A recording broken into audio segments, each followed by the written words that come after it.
Today is it's not hyperbole to suggest a very solemn moment. Today, the Supreme Court of the United States expressly took away a constitutional right from the American people that it had already recognized. They didn't limit it, they simply took it away.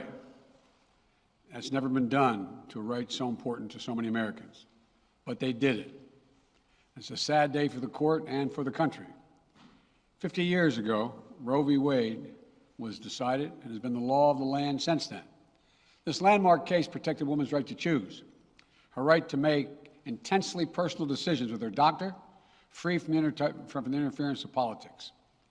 It reaffirmed basic principles of equality, that women have the power to control their own destiny, and it reinforced a fundamental right of privacy, the right of each of us to choose how to live our lives. Now, with Roe gone, let's be very clear. The health and life of women in this nation are now at risk. As chairman and ranking member of the Senate Judiciary Committee, as vice president and now as president of the United States, I've studied this case carefully. I've overseen more Supreme Court confirmations than anyone today, where this case was always discussed. I believe Roe v. Wade was the correct decision as a matter of constitutional law and application of the fundamental right to privacy and liberty in matters of family and personal autonomy. It was a decision on a complex matter that drew a careful balance between a woman's right to choose earlier in her pregnancy and the state's ability to regulate later in her pregnancy.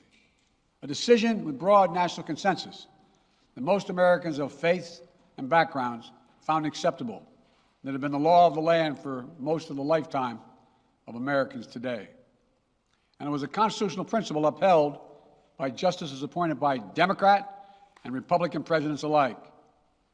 Roe v. Wade was a 7-2 decision, written by a justice appointed by a Republican president, Richard Nixon.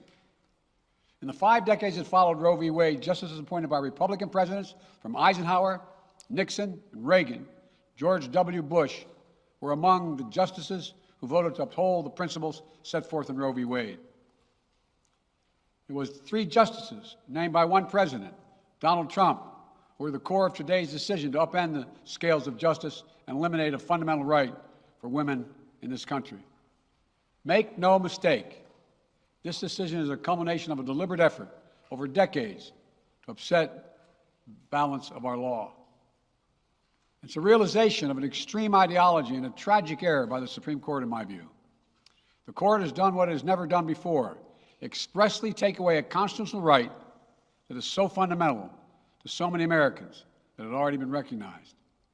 The court's decision to do so will have real and immediate consequences. State laws banning abortion are automatically taking effect today, jeopardizing the health of millions of women, some without exceptions. So extreme that women could be punished for protecting their health. So extreme that women and girls who are forced to bear their rapist's child, with the child a consequence. It just stuns me. So extreme that doctors will be criminalized for fulfilling their duty to care. Imagine having a young woman have to carry the child of incest as a consequence of incest. No option. Too often the case. The poor women are going to be hit the hardest. It's cruel. In fact, the court laid out state laws criminalizing abortion that go back to the 1800s as rationale. The court literally taking America back 150 years. This is a sad day for the country, in my view. But it doesn't mean the fight's over. Let me be very clear and unambiguous.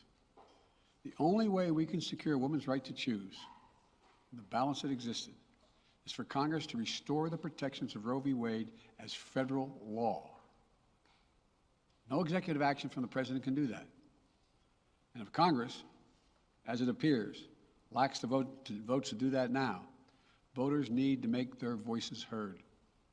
This fall, we must elect more senators and representatives who will codify women's right to choose into federal law once again. Elect more state leaders to protect this right at the local level. We need to restore the protections of Roe as law of the land. We need to elect officials who will do that. This fall, Roe is on the ballot. Personal freedoms are on the ballot. The right to privacy, liberty, equality, they're all on the ballot.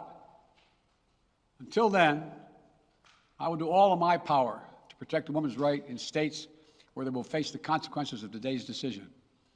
While the court's decision casts a dark shadow over a large swath of the land, many states in this country still recognize the woman's right to choose. So, if a woman lives in a state that restricts abortion, the Supreme Court's decision does not prevent her from traveling from her home state to the state that allows it. It does not prevent a doctor in that state from treating her. As the Attorney General has made clear, women must remain free to travel safely to another state to seek care they need. My administration will defend that bedrock right. If any state or local official, high or low, tries to interfere with a woman's exercising her basic right to travel, I will do everything in my power to fight that deeply un-American attack. My administration will also protect a woman's access to medications that are approved by the Food and Drug Administration, the FDA, like contraception, which is essential for preventative health care, mifepristone, which the FDA approved 20 years ago to safely end early pregnancies and is commonly used to treat miscarriages. Some states are saying that they'll try to ban or severely restrict access to these medications. But extremist governors and state legislators are looking to block the mail or search a person's medicine cabinet or control a woman's actions by tracking data on her apps she uses are wrong and extreme and out of touch with the majority of Americans.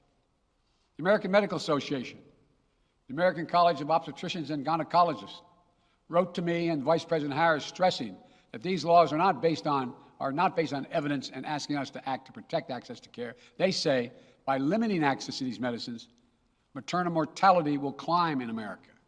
That's what they say. Today, I'm directing the Department of Health and Human Services to take steps to ensure these critical medications are available to the fullest extent possible. And the politicians cannot interfere in the decisions that should be made between a woman and her doctor. And my administration will remain vigilant as the implications of this decision play out. I've warned about how this decision risks the broader right to privacy for everyone. That's because Roe recognized the fundamental right to privacy that has served as a basis for so many more rights that we've come to take for granted, that are ingrained in the fabric of this country. The right to make the best decisions for your health. The right to use birth control, a married couple in the privacy of their bedroom, for God's sake. The right to marry the person you love. Justice Thomas said as much today. He explicitly called to reconsider the right of marriage equality, the right of couples to make their choices on contraception. This is an extreme and dangerous path the court is now taking us on. Let me close with 2 points. First, I call on everyone, no matter how deeply they care about this decision, to keep all protests peaceful. Peaceful, peaceful, peaceful. No intimidation. Violence is never acceptable. Threats and intimidation are not speech. We must stand against violence in any form, regardless of your rationale. Second, I know so many of us are frustrated and disillusioned that the court has taken something away that's so fundamental. I know so many women are now going to face incredibly difficult situations. I hear you. I support you. I stand with you. The consequences and the consensus of the American people, core principles of equality, liberty, dignity, and the stability of the rule of law demand that Roe should not have been overturned. With this decision, the conservative majority of the Supreme Court shows how extreme it is, how far removed they are from the majority of this country. They made the United States an outlier among developed nations in the world. But this decision must not be the final word. My administration will use all of its appropriate lawful powers, but Congress must act. And with your vote, you can act. You can have the final word. This is not over. Thank you very much.